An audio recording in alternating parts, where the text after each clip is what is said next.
it's a testament to overcoming and growing as an individual. And I think that's what wrestling, Olympic wrestling, is so unique about.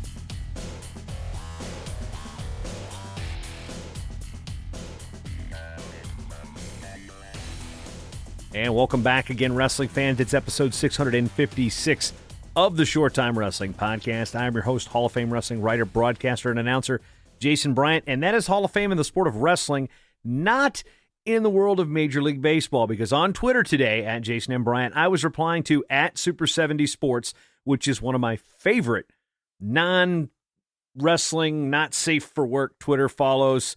I don't know who Bull Lazinski is. So, one, I'm not a Phillies fan. I was 5 when he retired. So, sue me if I don't know who Bull Lazinski is. There's a picture floating around on Twitter of him looking over, I guess, at Pete Rose. I don't know. Everybody's looking kind of off to my left to their right. I don't know what's going on over there, but it's a picture from Major League Baseball from the 70s in the era of bad blue jerseys and the Pirates' weird square top. I don't know. Well, I don't even know what you call those hats. Cliff Fretwell would know because he's probably got 1 or 4 because for some reason he likes the Pittsburgh Pirates. Anyway, this show is going Hollywood today. We're going to be talking to R.J. Mitty. He is a co-star of a new wrestling movie coming out called Triumph that will come to 200 theaters nationwide on April 30th. It'll be available video on demand on Apple, Google Play, or the good old Amazon Prime coming in June. But RJ, you might know that name as Walt Jr. from Breaking Bad. He's also had a couple of other roles recently since Breaking Bad finished up. But yeah, he plays the role of a wrestler with cerebral palsy, and we will go into the course of his work on the film. Of course, he is an actor with cerebral palsy, so we'll talk a little bit about that, what you know and don't know about the affliction, and what RJ's done with his career and how he's applied it to this movie and his role with Triumph, which he co-stars with Terrence Howard, who's also, he's kind of a big deal. Now, speaking of big deals when it comes to this show, I've been working on a series called the Blood Round series, the Unforgiving. It's a series about just the rip your heart out nature of the sport of wrestling in regards to the Blood Round at the Division I Wrestling Championships. And I started off that series talking about the teams that had lost the most, and then I went into Tennessee Chattanooga losing 5 in 1 year. My most recent one talks about UNC Greensboro. That program never had an All-American, and they had 5 opportunities at it in the Blood Round, lost all 5, including a controversial finish with Ivan Lopachansky and Jamal Parks, who was wrestling from Oklahoma State. Parks won that match in sudden victory. Head coach Jason Lakitis gives a few details about what he remembers about the Parks-Lopachansky match. Lopachansky would later become an All-American at Purdue after UNCG dropped its program, and then he had a chance, 2 more shots as a Boilermaker to place at the NCAA Championship. So that series continues on. You can read that at the Matt Talk Online Patreon channel at patreon.com/MattTalkOnline or on Rockfin, ROKFIN.com/MattTalkOnline. They've made a real big push in acquiring content from wrestling content creators. Actually, they're not even acquiring, just an opportunity for people like me, independents out there, to put their content out. And for you that want to read about it, that want to watch it, and we've got videos, podcasts, written content. I've got a lot of historical stats, facts, and figures that I'm dropping out there. Rockfin.com, $9.99 a month. Creators benefit directly from it. So if you like my stuff, but you want to read everything else, at Matt Talk Online is who you endorse. Now, if you like my stuff and you want to contribute to what I'm doing over here and get a Matt Talk shirt, some draft glasses, the preview guide, all sorts of stuff there, that's your Patreon channel. You go to matttalkonline.com/join the team. And if you would just want to say thank you, you can tip through the Rockfin channel. I did get a recent tip on that UNC Greensboro article.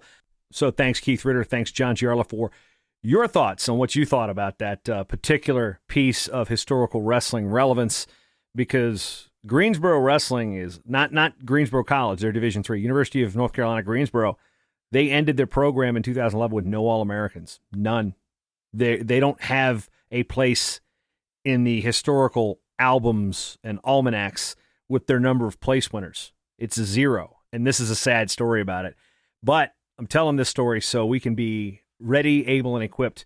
And as we meet right now, as we talk right now and record this, it's Stanford's meeting as we speak. We'll have more information on that later in the week. So I hopefully that's a positive thing. But enough about what's going on here on the Mad Talk Podcast Network. You know you can get the daily wrestling news each day by signing up at madtalkonline.com/news. You get an email bright and early each morning. Most of you have had coffee by then. If not, you probably like to sleep in a little bit, depending on, well, if you're in California, it comes at like 4 a.m. So 5 a.m. Mountain, 6 a.m. Central. So 7 a.m. Eastern, you'll get this bright and early every day. So actually, most of you probably haven't had coffee by then. But you get that daily newsletter. That's also available for free on Patreon and Rockfin. If you don't want your email inbox clogged up, that's a way to do that. But that's all I've got for you right now. As always, I'd like to thank you for spending your time with me, because you've always got time for short time.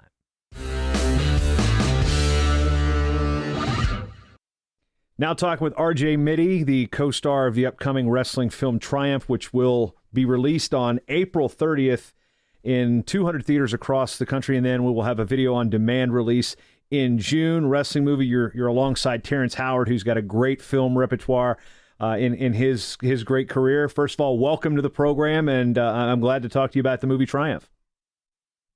Hey, thanks so much for having me. I'm so happy you want to talk about the movie.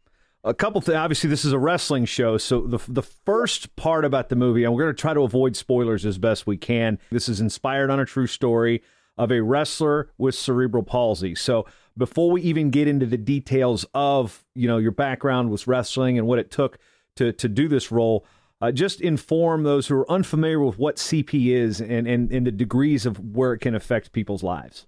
Yeah, so I have cerebral palsy. It comes in many different degrees. You could have mild in my case, or severe cases as well. Cerebral palsy is most commonly caused at childbirth from lack of oxygen to the brain in those first crucial minutes of being born into this world. And through that, certain parts of the brain are never activated or even damaged because of the lack of oxygen.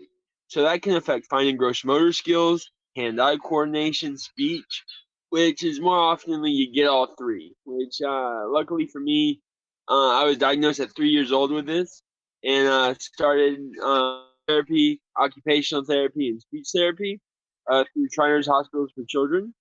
And they gave me the tools and resources to be able to be who I am today through years of therapy and all kinds of other exercises and sports. And I grew up playing sports, so being able to do a movie that involved sports was very exciting for me. Seeing wrestling films, I look at the wrestling with a little bit finer eye than some, general moviegoers. But when we look at the story behind it, I've covered all sorts of wrestlers. I've covered deaf wrestlers, blind wrestlers. Back in 2001 or 2002, a kid named J.C. McMaster out of New Mexico was out wrestling in Fargo with cerebral palsy, and I got to know a little bit about what he went through. And so when it comes to this role, I guess that's the next question. We've got you, who is an actor with CP, who has played roles with characters that have had CP. So you bring a knowledge that you could not get from any other type of actor. So when this type of role comes your way, was this something that you sought out, or was this something that you felt was kind of angled for you? So I guess explain how you came to be Mike in this film. So I was originally filming a movie called Who's Driving Doug, and one of the producers on there really wanted me for this role and reached out to me after the fact of filming Who's Driving Doug, which was kind of a role very similar to Triumph, where I played an individual with actually muscular dystrophy, who the writer of that who had muscular dystrophy, kind of like memoirs, and wanted to have this outlet. So like Triumph, these are kind of this is based on true events, but if they went a lot smoother in real life, but we're able to recreate this kind of world where instead of not getting the girl, he gets the girl and gets the opportunities that he deserves in this reality. So through Who's Driving Doug, I met people on Triumph, and they brought me in, and we got producers and pulled it all together, and were able to make the film, and had about a 4-year hiatus on the film, and we're able to come back and finish the film a few years later, and here we are today. So very happy to be able to have this movie made. Triumph is such a fitting name for this movie because it is a triumphant movie when it comes to we had to grow and do and put ourselves forward in making this movie happen. So I'm very excited for it to be out. When it comes to researching the role, it's talking about, you know, when you had to play probably your most famous role to date, you know, Walter Wright Jr. Flynn, which some people will always wonder, how did he become Flynn from Walter Jr.? Well, that's you know, well, there's fan sites to explain that. But when you have to research the role, how much of Mike's story did you really dig into and try to capture who he was? For me, preparing for the role, really came down to wrestling because I've grown up with cerebral palsy, right? I know how to be disabled because I am disabled. So when it came to the cerebral palsy, I just was able to exaggerate some of my already issues that I had with my left hand and my foot and my speech even. When it came to wrestling, wrestling was in this was we want the wrestling to be great. We don't want it to be just but going back to it, initially the wrestling was a key factor in preparedness, and luckily I had a great coach and Coach Trek down in Nashville, down in Tennessee, and taught me the basics and really put me in. And we trained for a few months before the film and just went in wholeheartedly. What did you know about wrestling prior to the role? When I was younger, I was in jiu-jitsu, kickboxing, and other martial arts. And it didn't really do a lot of grappling until Triumph, actually. So my character isn't technically a wrestler, but his dream is wrestling. So really, I think the big thing was actually just taking what I know of wrestling and actually implementing the techniques. So learning all the basic techniques in the beginning were key, and really choreographing what we're going to actually show wrestle-wise, and focusing on the moves that we're highlighting. So really, yes, I have some martial art background, but really wrestling. And so really just homing down the basic moves of that and just kind of like going, okay, what do we need for set? What are the important pieces? And really just being able to make them as fluid as possible and just putting myself out there. Just getting a lot of slams, you know? Just a lot of mat returns. eating a lot of mat. One of the better lines again in the movie I thought was the line where teammates you had asking, how's that mat taste? Was that something that was in the script, or was that something you experienced firsthand and added to it? No, that was in the script. The script was very well written when it came to like what you saw was pretty much exactly the script. And there's a lot of good moments in that like that. And I mean, some things you want to laugh at, other things you shouldn't be, and it was a good project. We had a lot of fun doing it, and you know, some of the wrestling we shot like 5 years ago, and some of the wrestling we shot like 2 years ago, and it was interesting to see how they paired it and kind of what stood out and what didn't. But it was a lot of fun. I like getting beat up. I don't mind getting my butt whooped on set. When it comes to applying your own spin to the role and adding the bit of RJ to the role of Mike, there's definitely some snark and sarcasm with how the character responds to criticism. How much of that is based on your personal experience, and how much of that was from Mike's story? I'd say 50-50. Mike's fairly snarky himself, so it definitely registers his personality in the movie, and really I just tried to embody Mike as much as possible when it came to this role. Was really seeing how Mike's mannerisms were and how he carried himself, and really just tried to implement that into the story. When we look at pairing yourself with Terrence Howard, this is a guy that's had some major Roles. What did you learn from Terrence Howard on set? I mean, really, me and him just shot the shit the whole time. He's a cool dude. I don't know about learned anything, but I definitely liked him as an individual, and he was great for the role. And I was very happy that he signed on and was a part of it. There's a couple scenes, again, from a wrestling perspective that we look at, so wrestlers, when we look at this, and one is the clip where you're in your room watching a clip of the '84 Olympics where Steve Frazier wins the Olympic gold in '84.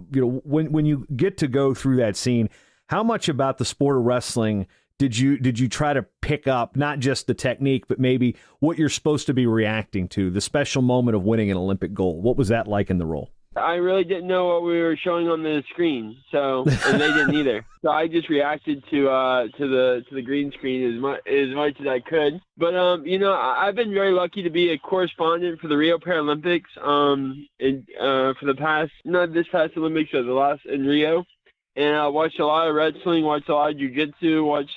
I'm a big sports guy. I love sports. I love athleticism. I'm very lucky I got to work, and I'm an ambassador for the WBC, which is the World Boxing Council. I'm a big sport guy. I enjoy sports. I enjoy the peer-to-peer athleticism of triumphant victory or triumphant defeat, either or. And I think it's such an amazing testament to the human ability of what we can achieve through exercise, regimen, and belief in oneself. And for me, that's what every sport is about, that testament to what we are capable of. And so when it comes to wrestling, it truly is a testament of sheer strength and will to get people to submit and to have those fights without having to hammer them or par them. It's more or less very physical and very very unique challenge, because it's not like you're not just fighting a team, you're fighting an individual with par strength of you. So really it's a testament to overcoming and growing as an individual. And I think that's what Olympic wrestling is so unique about.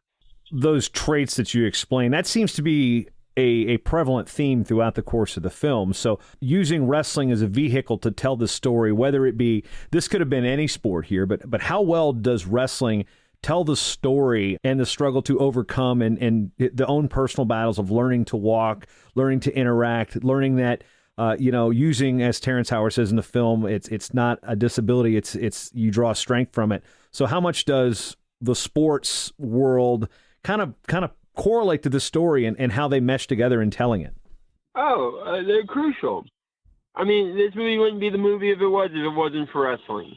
We could have implemented other sports, but really this is a dream of Michael Coffey, the character, and his dream of wrestling to really embody that. So really, to me, wrestling, it was the number one goal of this movie, and everything else was secondary. It just happened to be about a man with a disability. It just happened to be about adversities. And really, it's about this individual wanting to wrestle by any means necessary. So when we look at your role as an actor and the roles you've played, this film also has the support of United Cerebral Palsy. So your role as an advocate, as an educator, a lot of the situations in the movie deal with people being uncomfortable around something that's different or unknown to them. How much of that message and that mission is important to you when you do these roles, to be able to say, it's not just me playing a part, this is part of me? That's without saying. Every role media has a very specific and important place in our society, and every project that I do hopefully affects the masses in a positive manner. Every time is what I go for. I don't just accept a role because of that. I actually more times accept roles with less money but more heart. That's really my focus when it comes to acting. And when it came to my other roles, including Triumph, the overall goal that I'm here to do is set an example of what I want to see represented positively in the community. When you make a movie or a show or put anything on media, you have an obligation to the communities you serve, and not to yourself as well, but not just to yourself, but to the communities and the people that watch it, and change their mindsets on the potential of your film. And to me, that's so important, that we are able to affect people in a positive manner and change the view of what people think of disability in a way where it's like, oh, I'm not afraid of my son or daughter to to go do a sport just because they have a disability. That's a really big issue. A lot of people cater and I hate to say baby their young adult with a disability, but really what we need is those parents to be like, okay, yes, I'm afraid for him, but he wants to achieve a goal. I'm going to make that goal happen. And that's what hopefully through these types of content, we can change that perspective of like, yeah, my son may or daughter may want to do wrestling, but I'm afraid to put them into it. Well, you shouldn't be. There's protocols, there's safety nets, there's the ability. If they want to achieve something, let them achieve it. You know, sometimes we get hurt, but that's just part of life. There's a line in the film that goes along with that, and it's when, again, spoiler alert, the part where you're registering for classes and the character Mike says, "Don't underestimate me." Is that something that you've kind of made your own over the course of your not just your acting career, but your life? Yeah. I mean, it's kind of a given for what I did, because if so many times I get underestimated in my abilities or who I am as an individual, but really the name of the game is stick up for what you believe and what you want to achieve. And that's all I've ever done. So when it comes to these types of films, that's what I focus on bringing awareness to and the impacts in these types of projects. This film comes off, obviously, it's one of the feel-good movies, although I will say there's some unpredictability to it, which was surprising. When you see a movie you can like this that's got the inspiration and hard work and effort, you sit there and you think you know how it's going to end up, and I'm not going to spoil the ending for everybody by any means, but it was a bit different than what you expect. So what do you see the relevance, the direct, I guess the word I'm looking for is, who do you think this movie caters to? Who do you think would find enjoyment out of this type of film? I hope everyone. I hope everyone finds laughs and cries and enjoys this movie. I don't make movies just for one person, but the theme is very distinct in accessibility and inclusion and all that. But really, this is a every person film. I mean, really, I like young parents with kids with disabilities, and we're supporting charities with back end points on the film as well. And I just hope that everything about this film does great and people receive it well and people enjoy it. It is unpredictable. There's never been a movie with this type of content shot in this manner, and I really think it's going to I really hope it changes perceptions. When we look at sports in general, you say you're a big sports guy, and turning it back around to wrestling, what were some of the things you've learned about the sport of wrestling throughout the course of filming and researching the role that, are you going to be a wrestling fan a little bit more so after this? Oh, I'm always a wrestling fan. I was always a wrestling fan. I mean, my early days of wrestling weren't so much Rico, but WWE and all those guys, Monday Night Raw. But I really enjoyed the physicality of wrestling and what they do, and I'm a super fan of all sports. But I really have a special place now for wrestling and Olympic style wrestling. But anyway, I can ever support groups, I'm here to support, and I hope that more people get into the sport of wrestling because it is such a unique and special sport. As we talk about the advocacy for CP, what are some why is wrestling good for individuals that may have been born with or developed cerebral palsy throughout the course of their life? I mean, I think the big thing it's not just wrestling, but the physicality of it. It's so important if you have a disability, apart from cerebral palsy or not, to be physical, to work out your muscles, to push that bar of perception on you. A lot of times, when I was younger, I had a lot of people like, "Yo, you don't want him to do that. He's going to get hurt. Oh, you don't want to put him in there. He's not going to be able to keep up." But when they did, I did keep up. I didn't get hurt. And when I did get hurt, it wasn't like debilitating. It was just part of the game. And we move on and we grow from there. And really, you don't know what your kid can do until you put him in a situation that may feel uncomfortable, but he may love. And so really the idea is just everyone needs to be in a physical sport. Everyone needs to be able to get out. Now more than ever, we have so many people sitting on the couch, sitting in front of the screens. We need the physicality. We need the sports in our lives to help us challenge ourselves, but not just ourselves, help challenge everyone around us for the better. You said that you will take a role for less money if it has more of a meaning to you. When you look at your role, your place in Hollywood, your place as an actor, whether it be television or movies, you're definitely in a unique position. What else are you planning on doing throughout the course of your career to further the awareness of CP and the awareness of not just CP, but anybody that has been dealing with a disability from whether it be a young age or whether it's something they develop later in life? I mean, where is RJ Mitty's career going from here on? I mean, only up, I hope. Just keep working, keep pushing forward, keep creating new projects. Just, I'm doing a lot right now in South Texas, in a town called Brownsville. So that's kind of been my main focus, not so much acting, but just keep doing my best to just push forward and try to create good content and enjoy my life as much as we can, you know? All right, for those that you want to keep up with RJ Mitty on social media, where can they follow you on the world of the socials, the Twitters, the IGs, all that type of stuff? On the interwebs, just RJ Mitty. Look for the blue check. That's me. Yeah, Twitter, Facebook, Instagram, RJ Mitty, MITTE. But yeah, I'm pretty easy to find.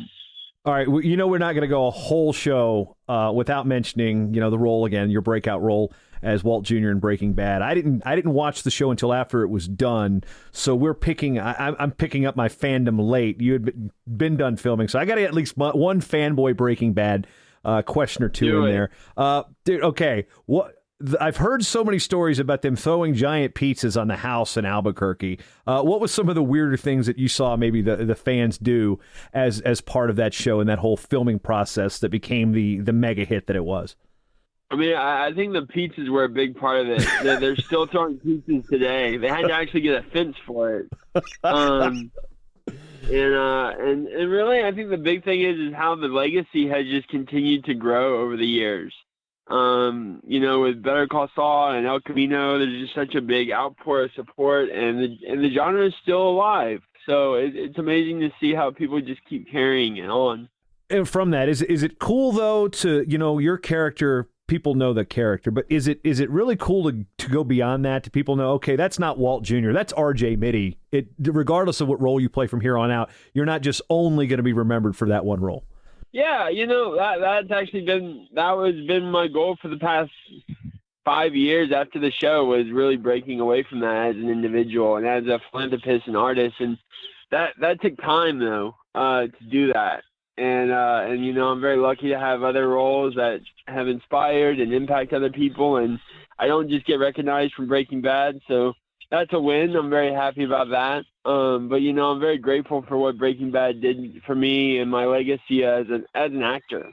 And to tie it all together, to Triumph and Breaking Bad together, where you've played roles with actors or roles where you have the same disability. Now, the comparison of the levels of cerebral palsy, Walt Jr. was a little bit more pronounced. So maybe, I guess, is the term severe? I just want to make sure that my terminology is correct. So compare the two, how Mike's character and Walt's character played, and what you had to do to adapt to both characters.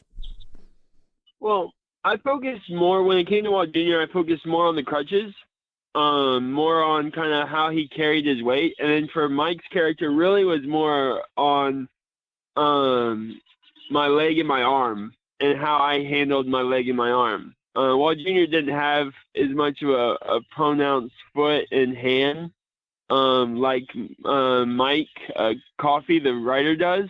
So really what I tried to do was mix my CP with Mike's CP and then create this Mike character. So when they came, they're actually pretty much the same severity. Just one uses forearm crutches and one doesn't.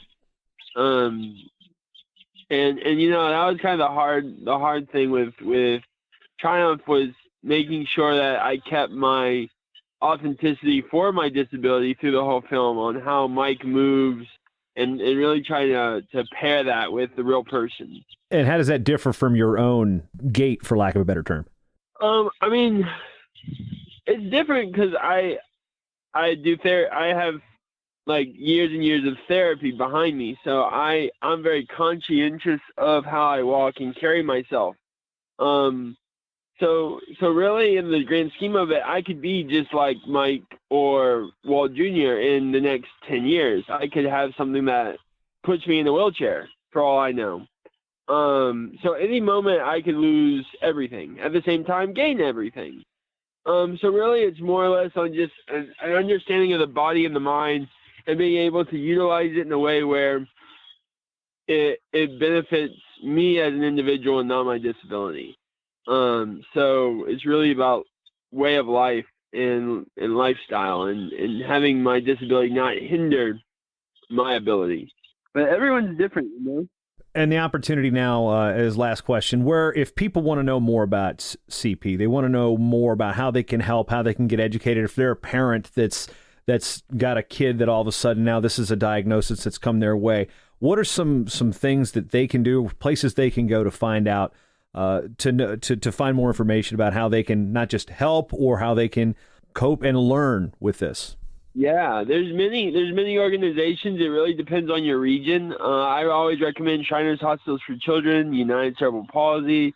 You get a diagnosis, start with physical therapy, occupational therapy, speech therapy. Really focus on outlets for that, and realize that there's a lot of funding for people that you may not make what you need, and usually having a kid with a disability, you have a lot of medical expenses. But there are many organizations that are here to help when it comes to disabilities and financial ability. So really just find your local area or where you are, and kind of look around, and there's blogs and chats, and really start looking into physical therapy, occupational therapy, and speech therapy. His name is R.J. Mitty. He plays the role of Mike in the new wrestling film Triumph, coming out to 200 Cinemark theaters nationwide on April 30th. It'll be available video on demand, whether it be on Apple, Google Play, Amazon Prime, places where you get digital films. Film again, Triumph, starring Terrence Howard and R.J. Mitty. R.J., appreciate the time, and good luck with your career, and enjoy the movie, and hope wrestling fans and non-wrestling fans around the country and around the world will also enjoy it as well. Appreciate the time. Hey, my pleasure. I hope everyone does too. This was a labor of love, but have a good day.